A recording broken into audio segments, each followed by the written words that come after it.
So Batman 1989 is being continued in comic book form, but does the original movie still hold up today? Let's discuss.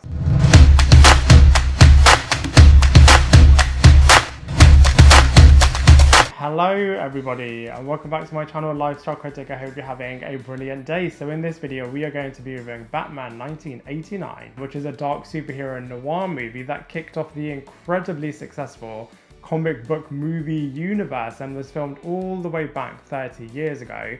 And it really has got Tim Burton's fingerprints all over it and was really inspired by the incredibly popular Killing Joke comic book storyline, as well as the Dark Knight Returns comic book storyline.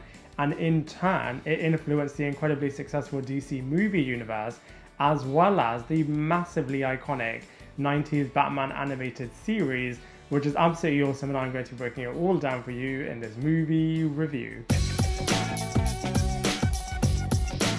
So from a storyline point of view, in this film, they opted not to do a Batman origin storyline, which I actually think was a really great idea, as instead, they focused on the character's early years and instead decided to do a Joker origin storyline. And as such, we get to see not only how corrupt the police force is, but also we get to see that there's really no honor amongst thieves, as Jack Napier's boss frames him, which results in a series of events taking place which ultimately lead to this character becoming the demonic Joker character and being hell-bent on totally destroying Gotham City. Now, from a positives point of view, this film is really embracing the Batman visual identity and is really dark and really serious as well, and it's got all of the staples that you would want to see in a Batman movie, namely the Batcave, as well as the Batmobile. And the thing that I absolutely love, and the reason that they are so iconic with the Batman and Joker character, is that actually they're both not only outside of the law, but when you put them together, they are actually different sides of the same coin, and you really get to see the degradation of the Joker character. From a negatives point of view, I guess they could have pushed the darker aspects of this storyline a little bit further, and they also could have made the Joker character a little bit more empathetic. But that being said, they did really address both of these things in the sequel, and the original ending would have really done this as well, as they were originally going to get the Joker character to kill off the Vicky Vale character, which would have resulted in Batman becoming really hysterical and going into a really furious state, which I think could have been really interesting, but they deemed this original ending to be too dark, which is why we got what we got, which was really good. But like I said, I do feel like they could have pushed it even further. So from a cast and characters point of view, Batman 1989 is actually really good. It's really interesting, as originally there were quite a few complaints about Burton and Keaton being chosen for the director and the main lead character, as they were both being really typecast at the time. However, I'm really glad that they were able to really prove the public wrong and actually did a superb performance and really made the first ever comic book movie, namely Batman 1989, an absolute triumph. So let's go through them one by one. So first up, speaking of which, we have Michael Keaton playing Bruce Wayne and Batman. And like I said, you can really tell that Tim Burton's fingerprints are all over this character. And I absolutely love how he really does embody a real life Bat during this movie. I don't think the performance is as strong or as cool or suave as Bale's or Affleck's, but that being said, I do feel like Keaton does really make the role his own, which is really wicked. Next up we have Jack Nicholson, who's playing the Jack Napier / Joker character, and you really do see the degradation of this character turning into an absolute psychopath and true crazy character, which was absolutely incredible. Not only was the grin really believable, but you can really see why this character is just becoming so hell-bent in wanting to destroy Gotham City, and his Joker laugh was absolutely iconic. A lot of people were at the time wanting William Dafoe to play this character, and I do think William Dafoe would have been absolutely brilliant.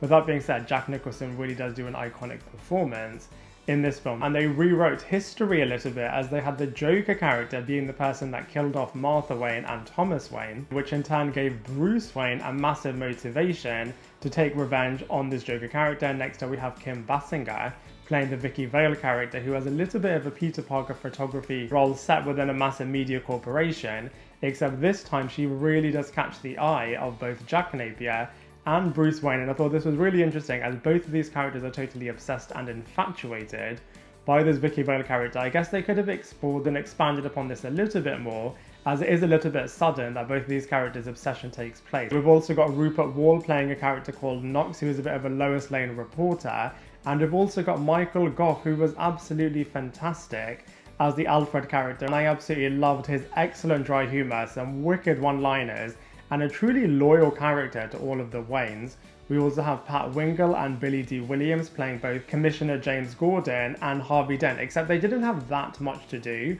in this movie, and of course they've got all of the other gangs and the corrupt police force really rounding off all of the characters. And whilst they definitely could have given the characters a little bit more to do, it definitely does feel like the Joker's origin storyline, and from that point of view, it's actually really, really successful. So from a visuals point of view, Batman 1989 really does have its own distinct style. Like I said, you really can feel all of Tim Burton's fingerprints all over it.